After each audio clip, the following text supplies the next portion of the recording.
সাহায্য সহযোগিতা। এই সাহায্য সহযোগিতা সম্পর্কে শাইখুল ইসলাম ইবনে তাইমিয়া রাহিমাহুল্লাহ তার বিখ্যাত কিতাব জামিউল মাসাইল একটা কিতাব আছে। ওই কিতাবের মধ্যে তিনি লেখেন, আলাল ইনসান আইয়াকুনা মাকসুদুহু নাফআল খালক। পৃথিবীর প্রত্যেকটা মানুষের উচিত ছিল সে অন্যকে সাহায্য করবে। সুবহানাল্লাহ বলেন। প্রত্যেকটা মানুষের এটা উচিত ছিল যে তার জিন্দেগির একটা মাকসাদ, তার জিন্দেগির একটা উদ্দেশ্য হবে সে অন্যকে সাহায্য করবে। এই কথা যখন শাইখুল ইসলাম ইবনে তাইমিয়া রাহিমাহুল্লাহ বললেন, ওনার ছাত্র আল্লামা ইমাম ইবনুল কাইয়িম আল জাওজিয়্যা রাহিমাহুল্লাহ ওনার বিখ্যাত কিতাব হাদিউল আরওয়াহ ইলা বিলাদিল আফরাহ, ওই কিতাবের মধ্যে ছাত্র এবার উস্তাদের কথা আইনা নকল করে লেখে, কেউ যদি দুনিয়াতে থাইকা অন্য মানুষকে সাহায্য করে, এই লোকটা যেন দুনিয়াতে বসে আল্লাহর রহমতের চাবিটা পেয়ে গেল। রহমত অর্জনের চাবি তার হাতে চলে আসছে, সে যেন শুধু আল্লাহর রহমত অর্জন করে। এই পরস্পর সাহায্য সহযোগিতা এটার কি গুরুত্ব এটা বোঝানোর জন্য কিছু কথা।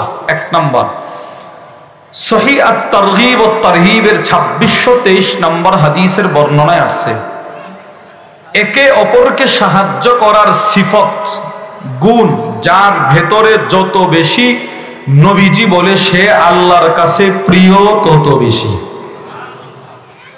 وعن عبد الله بن عمر رضي الله تعالى عنهما قال, হযরত আব্দুল্লাহ ইবনে উমর রাদিয়াল্লাহু তাআলা আনহুমা থেকে বর্ণিত, তিনি বলেন, ক্বালান নবী সাল্লাল্লাহু আলাইহি ওয়াসাল্লাম, আল্লাহর নবী বলেন, আহাব্বুন নাসি ইলাল্লাহ আনফাউহুম লিন্নাস। ওই মানুষটা আল্লাহর কাছে সবচাইতে প্রিয় যে মানুষটার ভিতরে পর উপকার বেশি, অন্যকে সাহায্য করার সিফত বেশি। সুবহানাল্লাহ বলেন। যার ভিতরে অন্যকে উপকার করার সিফত বেশি, নবীজি বলে সে আল্লাহর কাছে প্রিয় বেশি। দুই, এই সিফত যার ভেতরে যত বেশি, অন্যকে সাহায্য করার মন মানসিকতা যার ভেতরে যত বেশি, নবীজি বলে সে সমস্ত মানুষের মধ্যে শ্রেষ্ঠ তত বেশি। as-silsilatul ahadithis sahihah 426 নম্বর হাদিস। وعن أبي هريرة رضي الله تعالى عنه قال, হযরত আবু হুরায়রা রাদিয়াল্লাহু তাআলা আনহু থেকে বর্ণিত, আল্লাহর নবী বলেন, খায়রুন নাস, সর্বশ্রেষ্ঠ মানুষ। বলেন তো কি বলছি? সর্বশ্রেষ্ঠ মানুষ। নবীজি বলে কে জানো? আনফাউহুম লিন্নাস, মানুষকে সাহায্য করে যে যত বেশি, এই লোকটা মানুষের মধ্যে শ্রেষ্ঠ তত বেশি। দুইটা হাদিস যদি আপনারা বুঝে থাকেন বলেন। এক নাম্বার হাদিস ছিল যার ভিতরে পর উপকার, অন্যকে সাহায্য করার সিফত বেশি, সে আল্লাহর কাছে প্রিয় বেশি। দুই নাম্বার, যার ভিতরে অন্যকে সাহায্য করার সিফত গুণ বেশি, সে মানুষের মধ্যে শ্রেষ্ঠ বেশি। এবার বলেন তো, আমার রসূলের চাইতে শ্রেষ্ঠ পৃথিবীতে আর কেউ ছিল? সবাই বলে নাই ছিল না। আমার নবীর চাইতে শ্রেষ্ঠ পৃথিবীতে আর কেউ ছিল না, কোন নবীও ছিল না আমার নবীর মতো। আল্লামা আব্দুল ফাত্তাহ আবু গুদ্দা রাহিমাহুল্লাহ তার বিখ্যাত কিতাব সফহাত মিন সাবরিল উলামা আলা শাদাইদিল ইলমি ওয়াত তাহসিল, ওই কিতাবের মধ্যে লেখেন, মা জামা আল্লাহুল খায়রা কুল্লাহু লি আহাদ ইল্লা লিন নবী সাল্লাল্লাহু আলাইহি ওয়াসাল্লাম। পৃথিবীর যত শ্রেষ্ঠত্ব, আখিরাতের যত শ্রেষ্ঠত্ব, সাত আকাশের যত শ্রেষ্ঠত্ব, সাত জমিনের যত শ্রেষ্ঠত্ব, মিজানের যত শ্রেষ্ঠত্ব, ফুল সিরাতের যত শ্রেষ্ঠত্ব, সবগুলো একসাথে আল্লাহ তাআলা কোন নবীকে দান করে নাই, শুধুই মাত্র আমার নবীকে দান করেছেন। সব একসাথে, শুধু আমার নবী। আমার নবী সমস্ত নবীদের ভিতরেও সর্বশ্রেষ্ঠ। এইটাকে বড় সুন্দর করে আল্লামা ইউসুফ ইবনু ইসমাইল আন-নাবহানী তার বিখ্যাত কিতাব হুজ্জাতুল্লাহি আলাল আলামিন ফি মুজিজাতি সাইয়্যিদিল মুরসালিন, ওই কিতাবের মধ্যে লেখেন। কি লেখেন? তিনি বলেন, সমস্ত নবীদের তুলনায় আমার নবী শ্রেষ্ঠ কিভাবে জানো?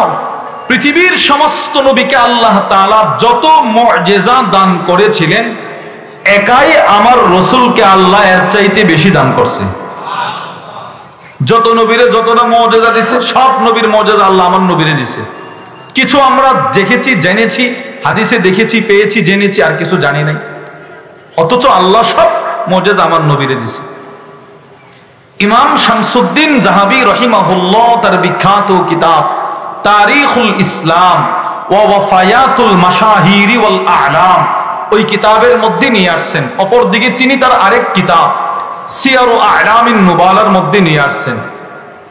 রাসূলুল্লাহ সাল্লাল্লাহু আলাইহি সাল্লামকে আল্লাহ তাআলা অনেকগুলো মুজিজা দিয়েছিলেন। যেমন মুসা আলাইহিস সালামকে আল্লাহ একটা মুজিজা দিয়েছিলেন। কি মুজিজা? উনার হাতে লাঠি, উনি স্পর্শ করত, লাঠি ছেড়ে দিত, সাপ। সুবহানাল্লাহ বলেন। ছেড়ে দিলে সাপ, ধরলে লাঠি। সেম মুজিজা আমার নবীরও আল্লাহ দিছে। নবীজির হাতে প্রায় সময় একটা খেজুরের ডাল থাকতো, খেজুরের ডাল। প্রায় সময় নবীর হাতে লাঠি থাকতো, কখনো কখনো খেজুরের ডাল থাকতো। খেজুরের ডাল যে নবীর কাছে থাকতো একটা দৃষ্টান্ত আবু দাউদ শরীফের হাদিস, বুখারী শরীফের মধ্যেও আছে।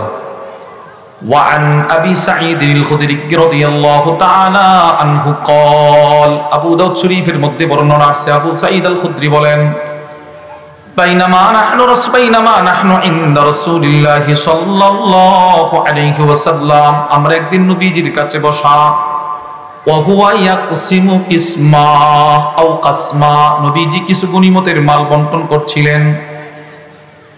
সাহাবারা পিছন থেকে ঠেলাঠেলি শুরু করে দিল, গনিমতের মালটা কে কার আগে নিবে, ঠেলাঠেলি করতেছে। আকবালা রাজুলুন, পিছনের সাহাবাদের ঠেলায় এক সাহাবী সামনে চলে আসছে। ফা আকাব্বা আলাইহি, আয়েশা নবীজির উপরে পড়ে গেছে।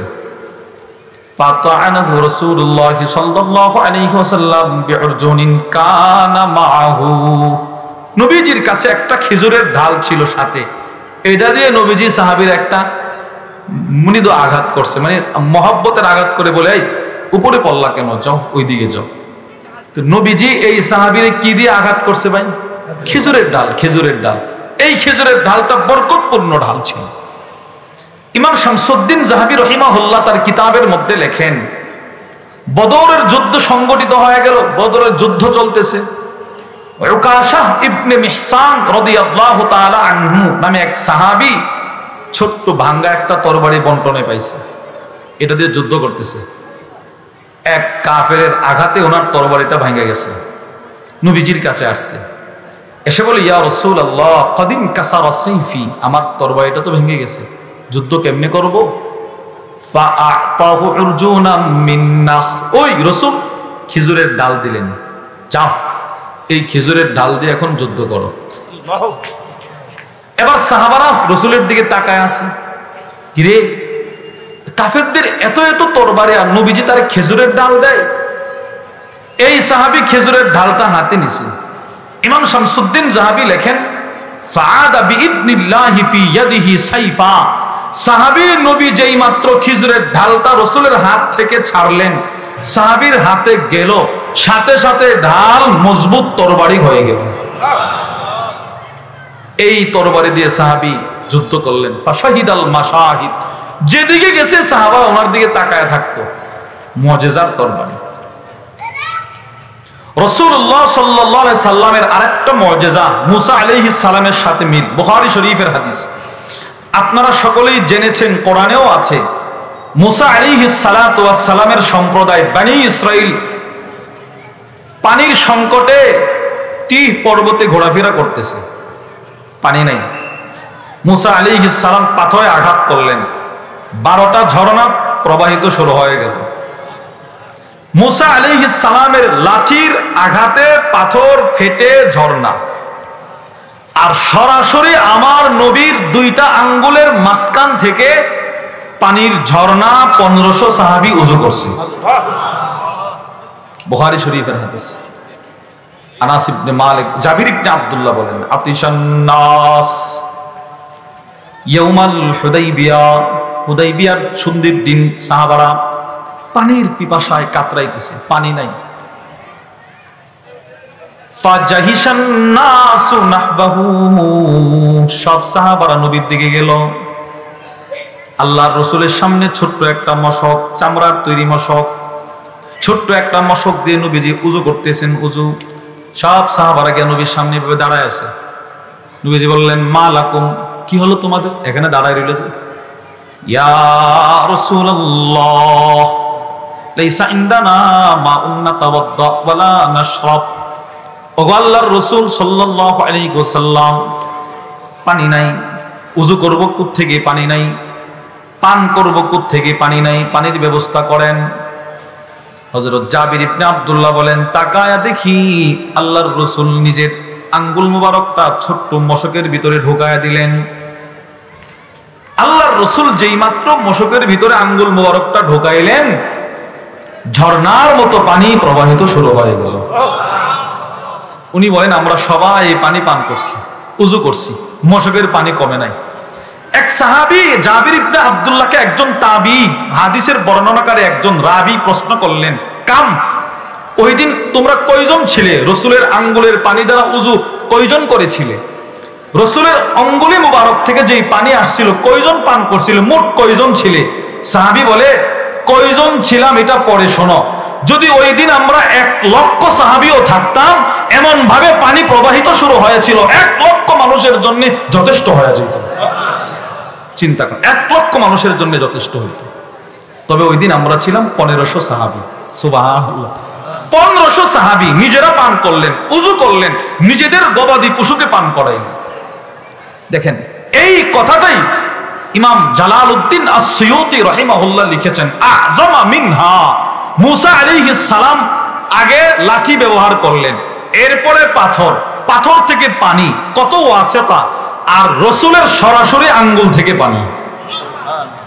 এই কথাটাই আল্লামা আব্দুল ফাত্তাহ আবু গুদ্দা রাহিমাহুল্লাহ তার বিখ্যাত কিতাব সাফহাত মিন সাবরিল উলামা আলা শাদাইদিল ইলমি ওয়াত তাহসিল, ওটার মধ্যে সংক্ষেপে বুঝাইছে।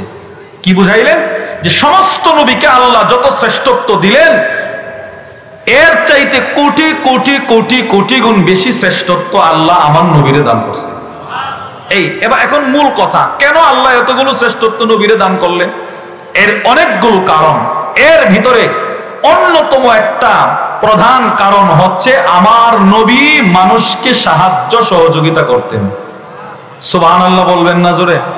আমার নবী মানুষকে সাহায্য করতেন, রাসূল পরোপকার করতেন, মানব সেবা করতেন। এজন্য আল্লাহর রাসূলের উপরে যেদিন প্রথম ওহী আসা শুরু হলো, নবীজি অসুস্থ হয়ে গেলেন, কাঁদতেছে, অস্থির, দৌড়ায় গেলেন আম্মাজান খাদিজাতুল কুবরা রাদিয়াল্লাহু তাআলা আনহার ঘরে। আম্মাজান খাদিজাতুল কুবরা রাদিয়াল্লাহু তাআলা আনহা আল্লাহর রাসূলকে দেখলেন যে নবীজির অবস্থা তো ভালো না।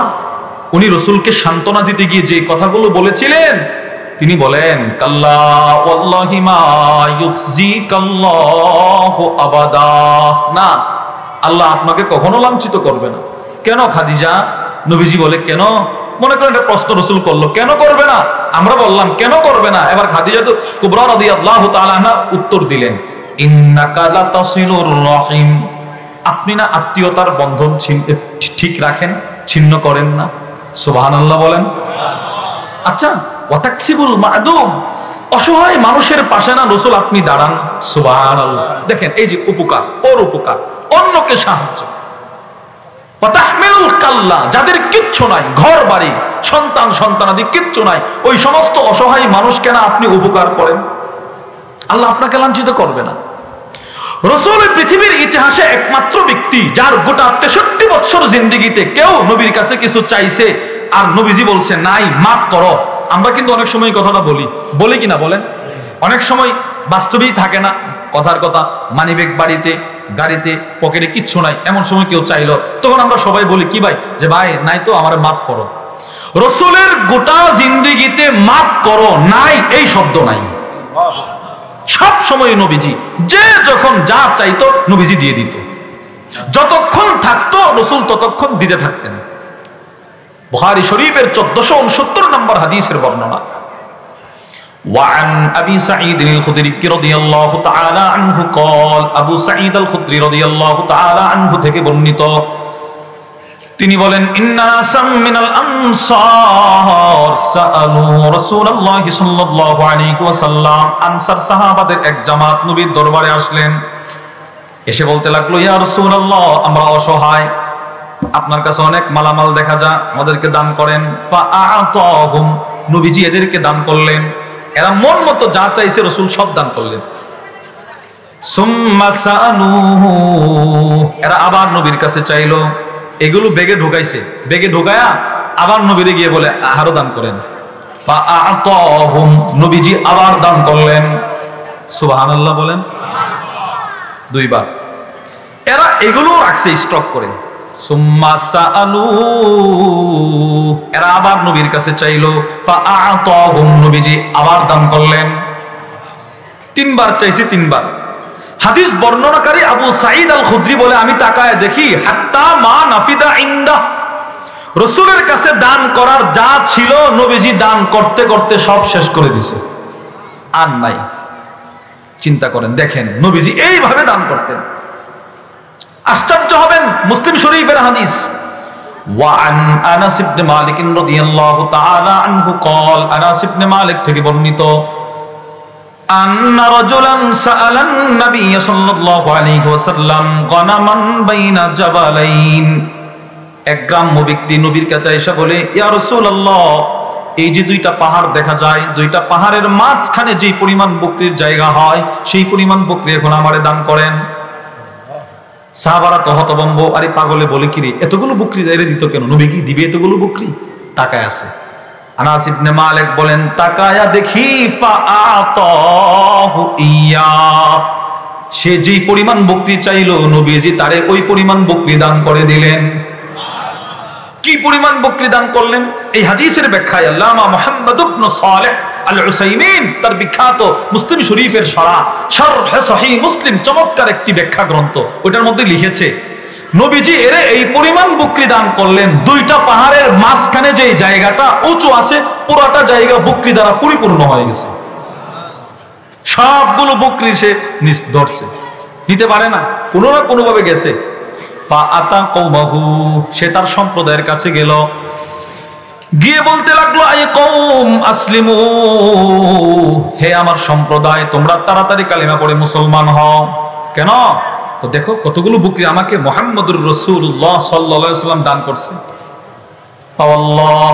আল্লাহর কসম আল্লাহর কসম আল্লাহর কসম কি এত কসম কাটতেছেন কেন শোনো পৃথিবীর ইতিহাসে মুহাম্মদুর রাসূলুল্লাহ সাল্লাল্লাহু আলাইহি ওয়াসাল্লামই একমাত্র ব্যক্তি যিনি এমন ভাবে মানুষকে দান করে নিজে ফকির হয়ে যাওয়ার ভয় করে না আমার নবী এমন একজন ব্যক্তি কখনো নিজে ফকির হয়ে যাওয়ার ভয় করে না নবীজি এইভাবে দান করতেন নতুন জিনিস কখনো কখনো সাহাবারা ভালোবাসা নবীরে হাদিয়া দিত সাথে সাথে নবীজি দান করে দিতেন নতুন জিনিস দান করে দিতেন নতুন জিনিস কিন্তু সবাই দান করতে পারে না মনে করেন একটা জিনিস মাত্র হাদিয়া আসছে এটা দিয়ে দেওয়া এত সহজ না মানুষ কয়েকদিন ব্যবহার করার পরে দেয় বুখারী শরীফের 2093 নম্বর হাদিসের বর্ণনা وعن سهل بن سعد الساعدي رضي الله تعالى عنه قال হযরত সাহল ইবনে সাদ বলেন জাআত ইমরাআতুম বিবুরদাহ ইলা রাসূলিল্লাহ সাল্লাল্লাহু আলাইহি ওয়াসাল্লাম এক মহিলা নবীজির কাছে একটা বুরদা নিয়ে আসছে বুরদা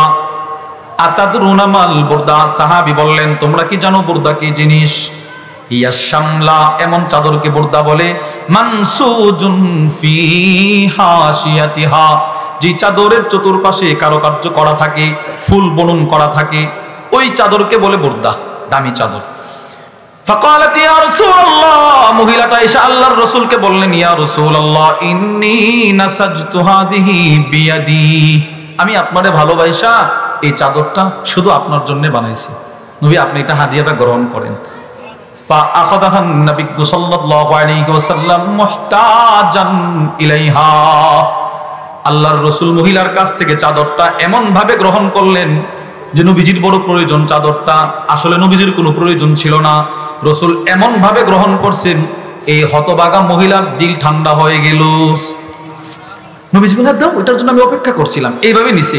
মহিলাটা বলতেছে, হ্যাঁ নবীজি আমারটা এত সুন্দর করে গ্রহণ করলো, সে কল্পনাই করতে পারে নাই। সে খুশি হয়ে গেছে। নবীজি চাদরটা পেঁচাইলেন মহিলার সান্ত্বনা দেওয়ার জন্য। রাসূলুল্লাহ সাল্লাল্লাহু আলাইহি সাল্লাম চাদরটা পেঁচিয়ে মজমায় গেলেন। প্রশ্ন করলো, ওমর তুমি কি আমারে তোমার জীবনের চাইতে বেশি ভালোবাসো? আমরা হলে কি বলতাম? জি।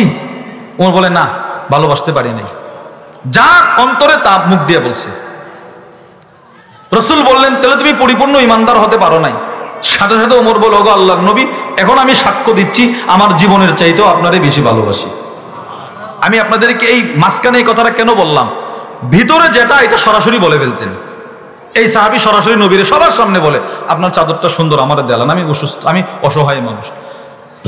রাসূল সাথে সাথে বললেন, ঠিক আছে, চাদরটা তোমারে দিয়ে দিব। এইটা বলে নবীজি নিজের ঘরে চলে গেলেন। সুম্মা রাজা, নবীজি ঘরে চলে গেলেন। ফাতাহা, রাসূল নিজের হাতে চাদরটা ভাঁজ করলেন। এভাবে ভাঁজ করছে। সুম্মা আরসালা বিহা ইলাই, নবীজি চাদরটা ওই সাহাবীর কাছে হাদিয়া পাঠায়া দিলেন। সুবহানাল্লাহ। যাও তাকে দিয়ে আসো। এবার ওই সাহাবী তো চাদর পায় কত খুশি। সব সাহাবারা মিলে তারে তিরস্কার করে, তারে কটাক্ষ করে বলতেছে, মা আহসানতা, তুমি কাজটা ঠিক করো নাই। এই বেকুফ, তুই দেখলি না রাসূলকে মাত্র চাদরটা হাদিয়া দিল, তুই 2-4 দিন পরে চাইতি, সাথে সাথে নবীর কাছে চায়া বসলি। এখনের কথাটা শোনেন সবাই, এদিকে মনোযোগ, এখনের কথাটা শোনেন, এটা আমার আলোচ্য বিষয়ের সাথে পরিপূর্ণ মিল। সব সাহাবারা যিনি চাদর আনছে এরে বলতেছে, লাকাদ আলিমতা আন্নাহু লা ইয়ারুদ্দু সাইলা, তুমি ভালো করেই জানো রাসূলের কাছে কোনো কিছু চাওয়া হলে নবীজি কখনো ফিরায়া দেয় না। তুমি জানো নবীর কাছে চাইলেই নবী দিয়ে দিবে, তুই চাইলি কেন? এবার এই সাহাবী বলে, ওয়াল্লাহি মা সাআলতুহু ইল্লা লিতাকুনা কাফানি ইয়াউমা আমুত। তোমরা মনে করেছো আমি চাদরটা এই জন্য চাইছি যে চাদরটা পরে পরে হাঁটবো না। পৃথিবীর সব মানুষ একদিন মৃত্যুবরণ করবে, আমিও একদিন মৃত্যুবরণ করব। আমার দিলের তামান্না রাসূলের গায়ের চাদরটা যদি আমার জিন্দেগীর শেষ কাফনের কাপড় হয়, হতে পারে হাসরের ময়দানে আল্লাহ আমার এই উসিলাই মাফ করে দিতে পারে। হতে পারে আল্লাহ তাআলা কবরে আমার আযাবকে লঘব করে দিতে পারে, কারণ আমার শরীরে এমন একটা চাদর পেছানো যে চাদরটা স্বয়ং নবীজির শরীরে পেছানো ছিল। সাহাবারা এগুলো তালাশ করতেন, কোনো না কোনো ভাবে রাসূলকে উসিলা বানাইতেন, কোনো না কোনো ভাবে। কখনো কখনো সাহাবারা নবীজির পিছনে পিছনে ঘুরতো নবীজির শরীরে একটা চুমা দেওয়ার জন্য। উদ্দেশ্য, আমি যদি রাসূলকে একটা চুমা দিতে পারি, এই চুমাটাই আমার নাজাতের উসিলা হতে পারে।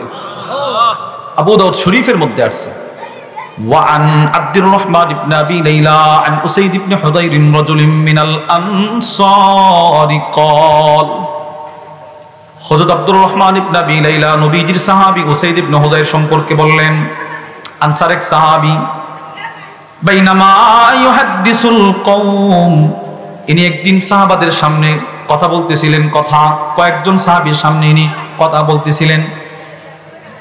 হযরত আব্দুর রহমান ইবনে আবি লাইলা বলেন, ওয়া কানা ফীহি মিজাহুন আও মুজাহ, এই সাহাবী ছিল একজন রসিক মানুষ, কথা বললেই মানুষ হাসতো। কিছু মানুষ আছে দেখবেন কথা বললেই মানুষ হাসে, মানুষরে হাসায়। এই উসাইদ ইবনে হুদাইর ছিল ওই প্রকৃতির সাহাবী, উনি কথা বললে সাহাবারা হাসতো। ইউদহিকুহুম, ইনি কথা বলে বলে সাহাবাদেরকে হাসাইতেছেন। আল্লাহর রাসূল এই সাহাবীর পিছন দিক থেকে আসলেন। ফাতানাহু রাসূলুল্লাহ সাল্লাল্লাহু আলাইহি ওয়াসাল্লাম বিউদিন ফি খাসিরাতি, আল্লাহর নবীর হাতে একটা লাঠি ছিল, লাঠি। ওই লাঠিটা দিয়ে আল্লাহর রাসূল সাহাবীর কোমরে একটা খোঁচা দিলেন, আদরের খোঁচা, ছোট্ট একটা খোঁচা দিয়ে বলে, মানুষকে তো হাসাও কেন? সাহাবী নিজের মাথাটা ঘাড় ঘোরায় দেখে আল্লাহর নবী। এবার সাহাবী বলে, ইয়া রাসূলুল্লাহ আসবিরনি, আমারে খোঁচা দিলেন কেন? আমারে কষ্ট দিছেন, এবার আমিও আপনাকে একটা খোঁচা দিয়ে প্রতিশোধ নিতে চাই, প্রতিশোধ নেওয়ার সুযোগ দেন। সুবহানাল্লাহ বলেন। সাহাবীরে নবীজি একটা আদরের খোঁচা দিছে এইভাবে, এই যখন তখন মানুষকে হাসাও, এত হাসাও কেন? সাহাবী ঘুরে দেখে নবীজি, সাহাবী নবীরে বলে, আমারও আপনারা একটা আঘাত করার সুযোগ দেন, সমান সমান হবে।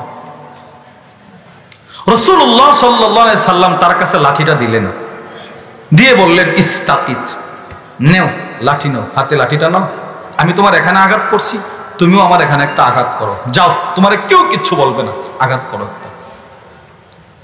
সাহাবী আল্লাহর রাসূলকে বললেন, ইয়া রাসূলুল্লাহ ইন্না আলাইকা কমিসান ওয়া লাইসা আলাইয়া কমিস। আপনি যখন আমাকে আঘাত করেছিলেন আমার এখানে কোনো কাপড় ছিল না, খালি গায়ে ছিলাম, মেহেরবানি করে অনুগ্রহ করে আপনিও আপনার কাপড়টা এখান থেকে সরান, আমি সরাসরি আপনার চামড়ায় আঘাত করব। ফারাফা'আন নবী সাল্লাল্লাহু আলাইহি ওয়াসাল্লাম আন কমিসি, আল্লাহর রাসূল নিজের দুইটা হাত মুবারক দিয়ে নিজের জুব্বা মুবারকটা উপরে উঠাইলেন, নবীজির কমর মুবারকটা প্রকাশ করে দিলেন। সব সাহাবারা নবীজির কমরটা এক নজর দেখার জন্য হোড়াহুড়ি শুরু করে দিল। এবার সাহাবী পিছন দিক থেকে আল্লাহর রাসূলকে ফাহতাদানাহু, নবীজিকে জড়ায় ধরলেন, ওয়াজআলা ইউকাব্বিলু কাশহাহু, আল্লাহর নবীর কোমরে একের পর এক চুম্বন শুরু করে দিলেন। চুমা দিতেছেন, চুমা দিতেছেন, চুমা দিতেছেন। আল্লাহর রাসূল একটা ধমক দিয়ে বলে, কিরে উসাইদ, তুমি না বললে আমাকে আঘাত করবা, এখানে চুমা দিলা কেন? সরো। মা হামালাকা আলা হাযা, ও উসাইদ, চুমা কেন দিলা, বললা না আঘাত করবা। এবার সাহাবী বলে, ইয়া রাসূলুল্লাহ, জিন্দেগীর যে নেক আমল করি ওইগুলা দিয়ে জান্নাতে যাওয়ার আশা করতে পারি না। কখনো ইখলাস থাকে, কখনো থাকে না, কখনো তাকওয়া থাকে, কখনো থাকে না। ওগো আল্লাহর নবী, আমি আপনার শরীরে আমার দুইটা ঠোঁট লাগায়া আমার পরকালের পথগুলাকে সহজ করতে চাই। এই যে সাহাবী নিজের দুইটা ঠোঁট নবীজির কোমর মুবারকে লাগিয়েছে, তার দুইটা ঠোঁটের দাম কত হয়েছে জানেন? বুখারীর মধ্যে আসছে, এই ঠোঁট দিয়ে যখন তিনি আল্লাহর কোরআন তিলাওয়াত করতেন, আকাশের ফেরেশতারা দলে দলে তার তেলাওয়াত শোনার জন্য চলে আসতো। এতটাই দামি আল্লাহ তার ঠোঁটে বানায় দিয়েছেন। আন্না উসাইদ ইবনে হুদাইর লাম্মা ক্বারা সূরাতুল কাহফ, এই ঠোঁট যেই সাহাবী নবীজির কোমরে লাগিয়েছে, এই সাহাবী যখন আল্লাহর কোরআনের সূরাতুল কাহফটা তিলাওয়াত করতেন, তানাজ্জালাতিল মালাইকাতু লিসামাইহা, দলে দলে ফেরেশতা আয়েশা তার তেলাওয়াত শোনার জন্য দাঁড়ায়া থাকতো। ঠোঁট দামি বানায় দিয়েছে আল্লাহ। তার উদ্দেশ্য, নবীর সাথে আমার ঠোঁটটা লাগছে, এই ঠোঁট, এই চামড়া আল্লাহ জাহান্নামে দিবে না। সাহাবারা এইরকম উসিলা তালাশ করতেন। কোন কোন সাহাবী সরাসরি নবীর সাথে নিজের পুরা শরীর লাগায়া জড়ায়া ধরে রাখতো, নবীজি জোর করে ছড়াইতেন, এই ছাড়ো, এগুলো কেন করতেছে? আল্লামা ইবনুল হাজার আসকালানী তার বিখ্যাত কিতাব আল ইসাবার মধ্যে নিয়ে আসছেন, আন্না রাসূলুল্লাহ সাল্লাল্লাহু আলাইহি ওয়াসাল্লাম আবদালা সুফুফ আসহাবিহি ইয়াওমা বদর। আল্লামা ইবনুল হাজার আসকালানী লেখেন, আল্লাহর রাসূল বদর যুদ্ধের শুরুতে সাহাবাদেরকে কাতার করে দাঁড় করাচ্ছেন।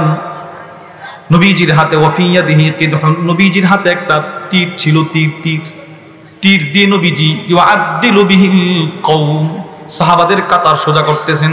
এই তুমি সামনে যাও, তুমি পিছনে, তুমি সামনে, এইভাবে কাতার সোজা করতেছেন। সব সাহাবারা কাতারের মধ্যে এইভাবে দাঁড়িয়ে আছেন।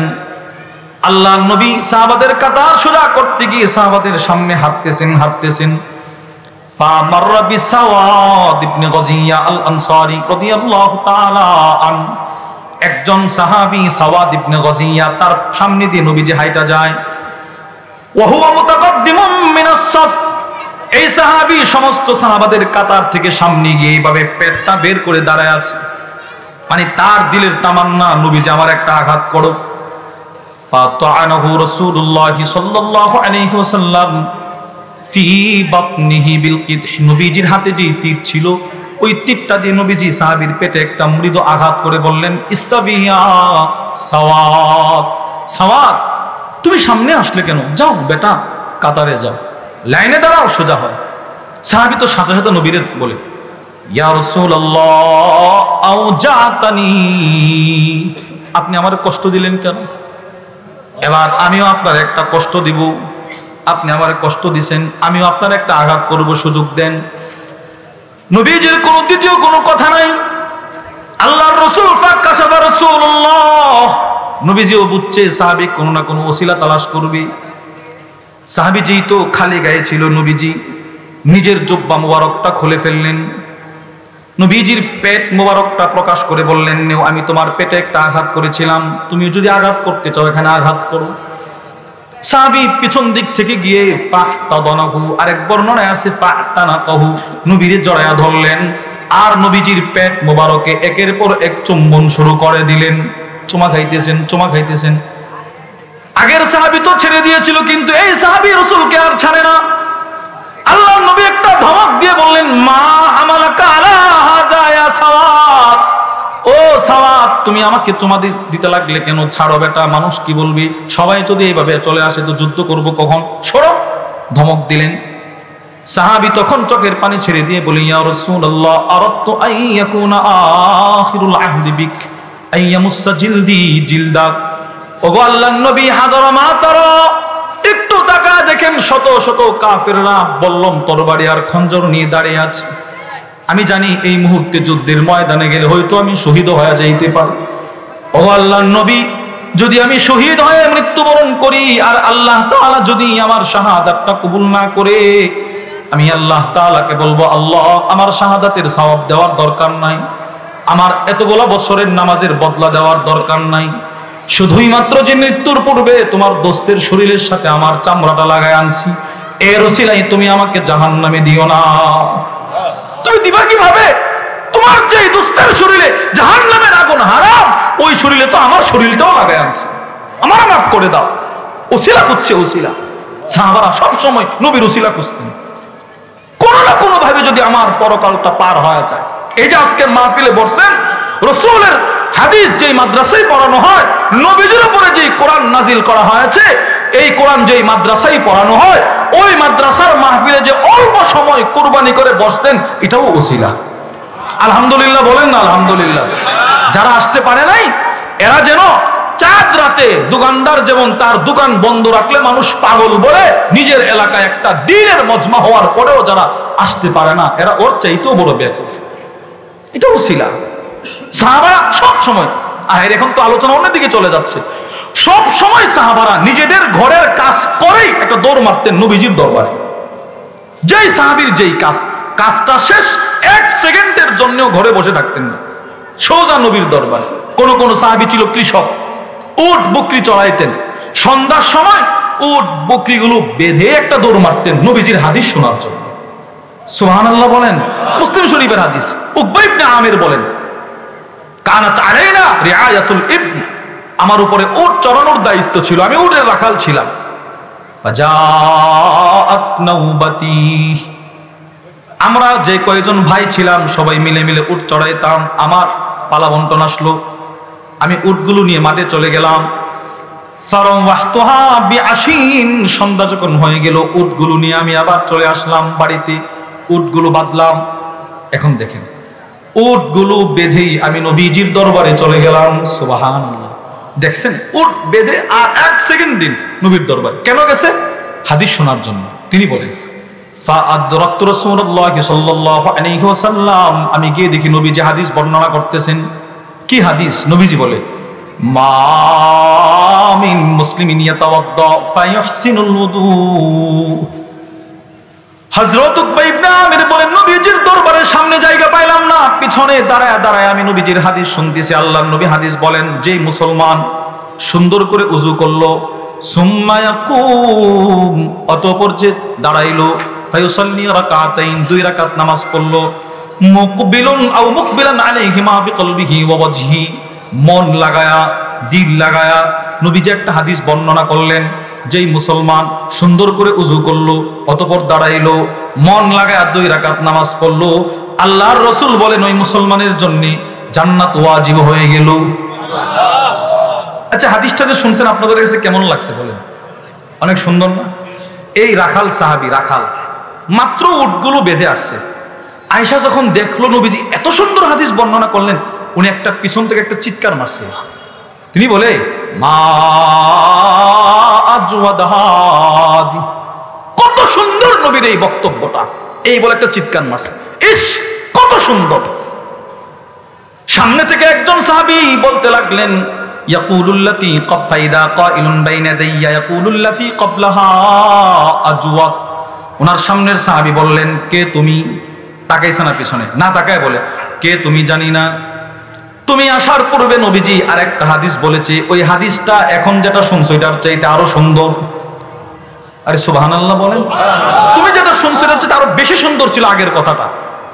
উকবা ইবনে আমির বলে, আমি তার দিকে তাকাইলাম, কে রে আমার এই কথাটা বললো? ফাইদা হুয়া উমর ইবনুল খাত্তাব। তাকায় দেখি তিনি উমর ইবনুল খাত্তাব। হযরত ওমর আমাকে বলতে লাগলেন, উকবা আমি দেখেছি কদ জিতা আনিফা, তুমি মাত্র এখন আসছো। ইন্নী কদ রাআইতুকা জিতা আনিফা, তুমি মাত্র এখন আসছো, আমি দেখলাম। শুনো শুনো, তুমি আসার পূর্বে নবীজি কি হাদিসটা বর্ণনা করেছে। আল্লাহর রাসূল বলেন, মা মিন মুসলিমিন আও মা মিন আবদিন ইয়াতাওয়াদ্দা ফায়ুহসিনুল উযু, কোন মুসলমান যখন ওযু করে, ওযু উত্তম রূপে ওযু করে, পরিপূর্ণভাবে ওযু করে, সুম্মা ইয়াকুল, অতঃপর এই মুসলমান যদি এই দোয়াটি পড়ে, আশহাদু আল্লা ইলাহা ইল্লাল্লাহ, বলেন বলেন, আশহাদু আল্লা ইলাহা ইল্লাল্লাহ ওয়া আন্না মুহাম্মাদান আব্দুল্লাহি ওয়া রাসূলুহু। আল্লাহর নবী বলেন, এই দোয়া আমার কোন উম্মত যদি ওযু করার পরে পড়ে, আটো জান্নাতের সবগুলো দরওয়াজা হাসরের ময়দানে তার জন্য খুলে দেওয়া হবে। এটা আব্বা তুমি আসার আগে নবীজি বলছে। তো আমি এই হাদিসটা বলার উদ্দেশ্য কি, সাহাবী উটগুলো বেঁধে আর দেরি নাই, সোজা নবীর দরবারে চলে গেছে। সাহাবারা নবীর জন্য একটা মজলিস না ছুটে যায়, দৌড়ায় চলে যাইতেন। হযরত আবু হুরায়রা রাদিয়াল্লাহু তাআলা আনহু, উনি রাসূলের মজমায় সবসময় পড়ে থাকতেন, খাওয়া পাইলেও পড়তেন, না পড়ে থাকতেন। তো ওই মূল যেই কথা আপনাদেরকে বলতে চাচ্ছি, ওই সাহাবী নবীর কাছে চাদর কেন চাইলো? ওসিলা, জান্নাতে যাওয়ার জন্য। নবীজি চাদরটা দিয়ে দিছে, নতুন চাদর নবীজি দিয়ে দিছে, নতুন চাদর। এই সিফত আমাদের অনেক উলামা ইকরামের ভেতরেও আছে আলহামদুলিল্লাহ। আমার মনে পড়ছে, আপনাদেরকে একটু বলে দেই, গত ফেব্রুয়ারি মাসে খুব সম্ভবত আমাদের হযরত ওয়ালা হাকিমুন নফস আল্লামা মুফতি মুশতাকুন নবী কাসিম হাফিজাহুল্লাহ হুজুরের একটা মাদ্রাসা আছে সিলেট, প্রত্যেক ইংরেজি মাসের তৃতীয় শনিবার ওখানে ইসলাহি মজলিস হয়। হুজুর ওখান থেকে আসার পথে অনেক দাওয়াত দেওয়ার পরে আমাদের বাড়ি ব্রাহ্মণবাড়িয়া বিশ্ব রোডের একদম পাশে হুজুরে নিয়ে গেছি। হুজুরের শরীরে সুন্দর একটা শীতের ঝাম্পা কাপড়, অনেক সুন্দর। এক লোক লন্ডন থেকে হুজুরের জন্য নিয়ে আসছে, মাত্র হুজুরের জন্য নিয়ে আসছে। আর হুজুর এই লোককে খুশি করার জন্য একটু পরে আসছে। পরের দিন সকালে আমার আব্বাজান হুজুরের সাথে সাক্ষাৎ করলেন। হুজুর সাথে সাথে এটা খুলে আব্বারে হাদিয়া দিয়ে দিছে। আলহামদুলিল্লাহ বলেন। এই যে এটা একটা সিফত, রাসূলের সিফত, নবীজি নতুন জিনিস হাদিয়া দিয়ে দিতেন। আমি গত বছর লক্ষ্মীপুর গেছি, আমার জীবনের প্রথম লক্ষ্মীপুর গেছি। হুজুরের মসজিদের পাশে একটা বিশাল মাহফিল, তো ওখানে আমাদের জহির ভাই নামে একজন আছে, হুজুরের খুব মহব্বত করে, ওনার বড় দোকান, কাপড়ের দোকান। উনি আমার একটা রুমাল হাদিয়া দিতেছে। আমি বললাম যে ভাই আমারে না, হুজুরে দেন। তো উনি আমারে বলে, না হুজুরে আমরা আজকে যেটা হাদিয়া দেই পরের দিন দেখি এটা আরেকজনের শরীরে, মানে উনি অন্যদেরকে দিয়ে দেয়, এই জন্য হুজুরে আমরা হাদিয়া দেইতেই না। এটা একটা সিফত। আপনার জিন্দগি তো সবসময় না পারেন, কখনো জীবনে একবার নতুন একটা জিনিস পাইছেন, অন্যরে দিয়ে দিবেন, রাসূলের সাথে আপনার একটা মিল হয়ে গেল। নবীজি এই সাহাবীরে দিয়ে সাথে সাথে যেই মাত্র সে চাইছে, নবীজি ঘরে গিয়ে চাদরটা খুলে দিয়ে দিছে। তাহলে অন্যকে উপকার করার সিফত আমার নবীর ভিতরে ছিল কিনা বলেন, বলেন আপনারা বলেন, কি বুঝলেন, ছিল কিনা? রাসূলের কাছ থেকে পুরো সিফতটা অর্জন করেছেন সিদ্দিক আকবর রাদিয়াল্লাহু আনহু, উনি এটা সিফত অর্জন করছেন। বুখারী শরীফের 3616 নম্বর হাদিসের বর্ণনায় আছে, ওয়ান আবি দারদা রাদিয়াল্লাহু তাআলা আনহু قال, আবু দারদা বলেন, কুনতু জালিসান ইনদান নবী সাল্লাল্লাহু আলাইহি ওয়াসাল্লাম, আমি একদিন নবীজির দরবারে বসা, অনেক সাহাবারা বসা। ইয আকবালা আবু বকর সিদ্দিক আকিদাম বিতরফি সাউবি, তাকায় দেখি সিদ্দিক আকবর ওনার কাপড়টা একদিকে এইভাবে উপরে উঠায় নবীর দরবারে ঢুকতেছেন। আল্লাহ রাসূল দেখে বলতে লাগলেন, আম্মা সাহিবুকুম ফাকাদ গামারা, ও সাহাবারা তোমাদের সাথে আবু বকর এই মুহূর্তে কোথাও না কোথাও ঝগড়া করে আসছে। সুবহানাল্লাহ বলেন। মানে আবু বকর সিদ্দিক রাদিয়াল্লাহু আনহুর চেহারা দেখে নবীজি বুঝছে কোথাও না কোথাও একটু রাগারাগি করে আসছে। সিদ্দিক আকবর নবীর দরবারে ঢুকলেন, ফাসাল্লামা, নবীর সালাম দিলেন। সালাম দিয়ে বলতে লাগলেন, ইয়া রাসূলুল্লাহ ও আল্লাহর নবী, ইন্নী কানা বাইনি ওয়া বাইনা ইবনিল খাত্তাবি শাইউন, আমার আর ওমরের মাঝখানে একটা ঝগড়া হয়েছে, কথা কাটাকাটি হয়েছে, ভুল বুঝাবুঝি হয়েছে। এবার সিদ্দিক আকবরের বিনয় দেখেন, সিদ্দিক আকবর নবীর কাছে বলি, ইয়া রাসূলুল্লাহ ফাআসরাতু ইলাইহি, একটা ভুল বুঝাবুঝি যে হয়েছে, ঝগড়া যে একটা সামান্য হয়েছে, ওই ঝগড়ার মূল অপরাধটা প্রথমে আমি আবু বকর করেছি। বুঝেন নাই কথা? এই বর্তমান জমানাতে বাদী বিবাদীকে দাঁড় করায় বিচার করলে দুজনের বক্তব্য তো আর একসাথে শোনা যায় না। যার বক্তব্য শুনবেন বুঝবেন উনি নিরপরাধ, ওনার কোনো কি নাই, দোষ নাই, সব দোষ এই দলের। এই দলের বক্তব্য শুনলে বোঝা যায় ওনাদের কোনো দোষ নাই, সব এই দলের। ঠিক না? বিষয়টা এরকম না? আর আবু বকর সিদ্দিক নবীর দরবারে গিয়ে বলে, ইয়া রাসূলুল্লাহ ফাআসরাতু ইলাই, উমরের সাথে যে আমার একটা ভুল বুঝাবুঝি হয়েছে, একটা ঝগড়া হয়েছে, ঝগড়াটার মূল অপরাধটা প্রথমে আমি আবু বকর করেছি। সুবহানাল্লাহ বলেন। দেখেন নিজের কত ছোট করছে। আচ্ছা তুমি করছো? বলে হ্যাঁ।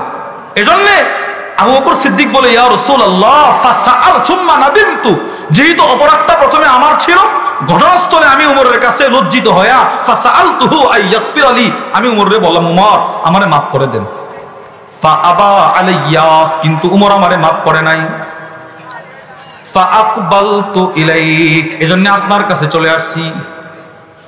ওগো আল্লাহর নবী, যেহেতু ওমর মাফ করে নাই, আপনার কাছে আসছি, এবার আপনি একটু আমার জন্য মাগফিরাতের দোয়া করে দেন।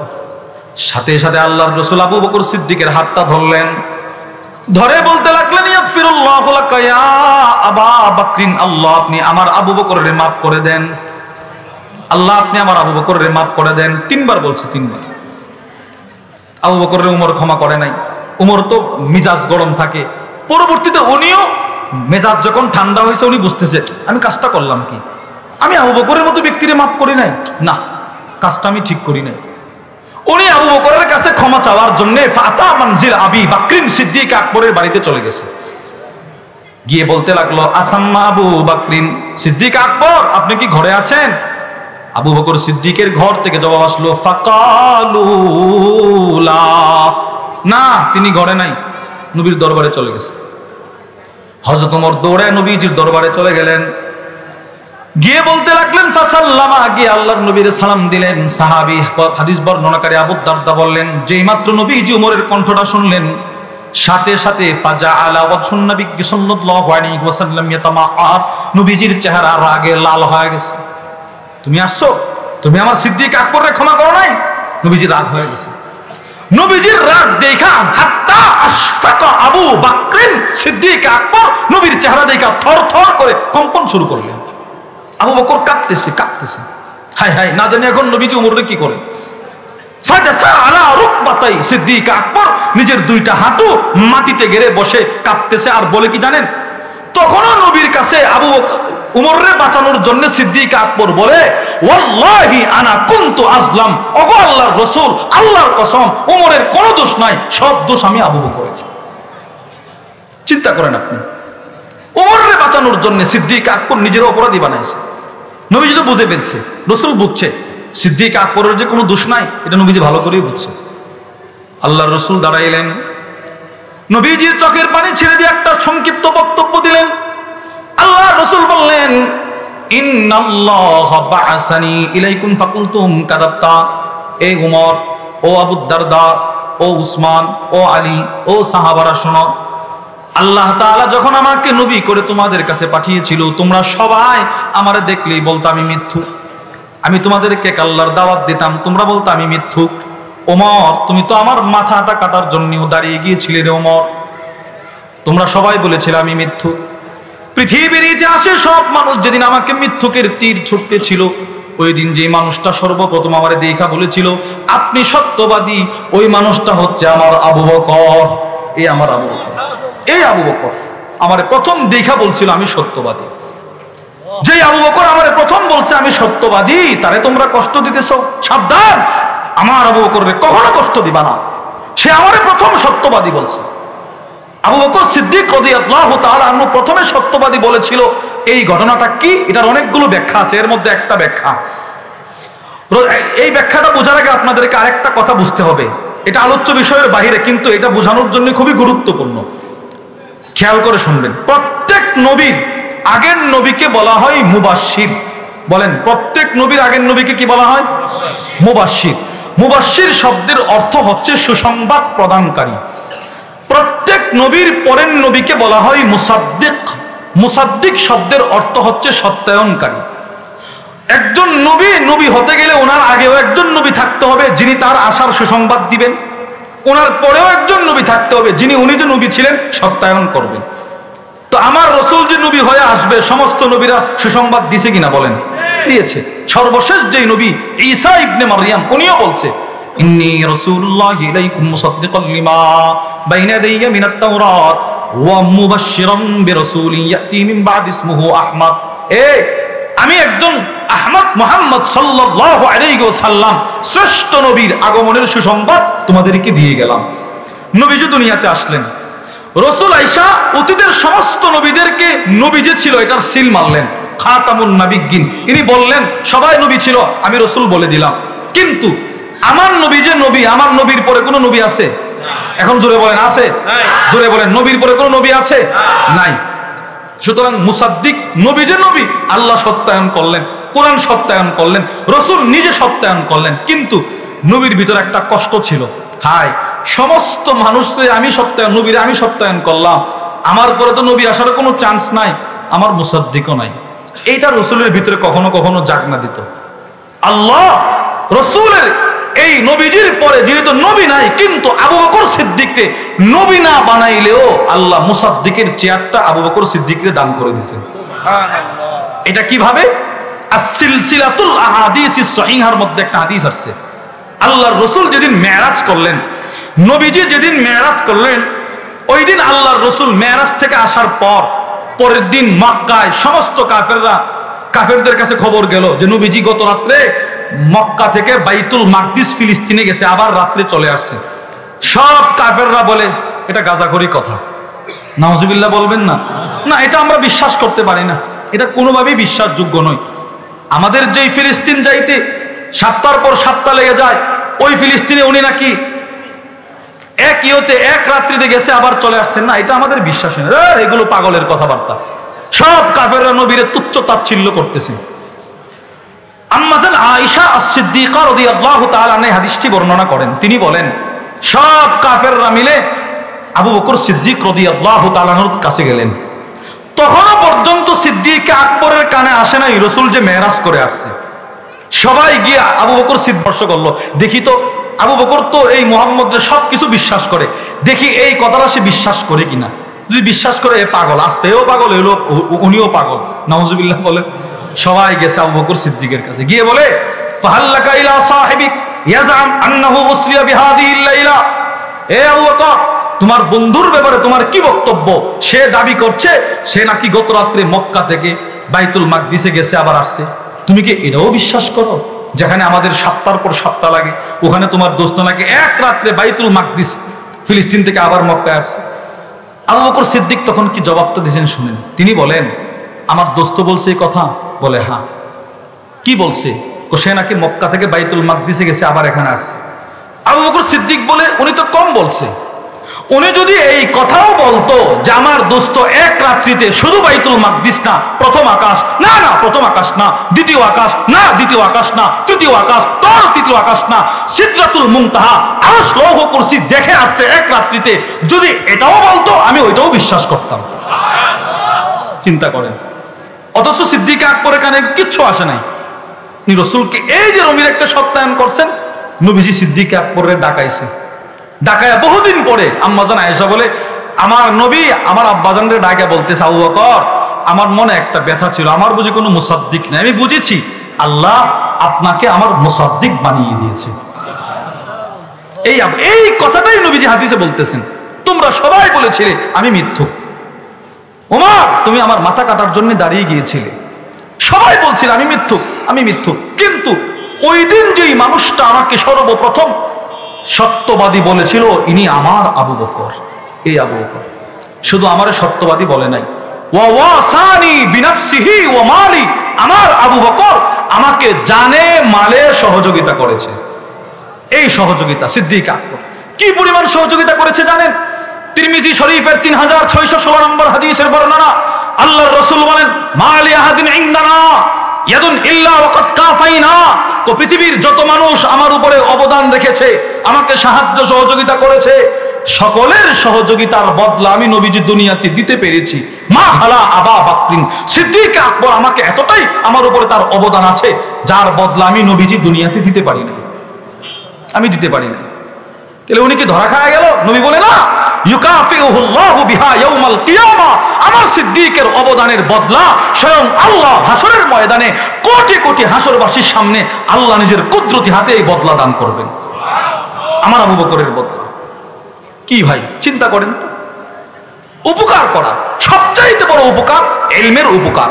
কানাফইন নাস বিল মালি ওয়াল বাদান ওয়াল ইলম। আল্লামা আব্দুর রহমান ইবনে নাসির আস-সাদি তার কিতাব তাইসিরুল কারীমির রহমান ফি তাফসীর কালামিল মান্নান, ওই কিতাবের মধ্যে লেখেন মানুষ মানুষকে সহযোগিতা করতে পারে তিন জিনিসের মাধ্যমে। বলেন তো কয় জিনিস? সবাই বলেন কয় জিনিস? এক জান, দুই মাল, তিন ইলম। জানের সহযোগিতা সাময়িক, মনে করেন মাদ্রাসার একটা বিল্ডিং লাগবে, সব সময় আপনাদের কাছে টাকা চাইবে না, যখন লাগবে তখন। ইলমে মালের সহযোগিতা সাময়িক, কিন্তু ইলমের সহযোগিতা জন্মের পর থেকে মৃত্যু পর্যন্ত। জন্মের পর থেকে কোন পর্যন্ত বলেন ভাই?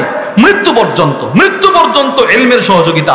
এজন্য ইমাম আহমদ ইবনে হাম্বলকে প্রশ্ন করা হলো ইলা মাতা তাতলুবুল ইলম, ওগো ইমাম আপনি তো একজন ইমাম, আপনি ইলম শিখবেন কতক্ষণ পর্যন্ত?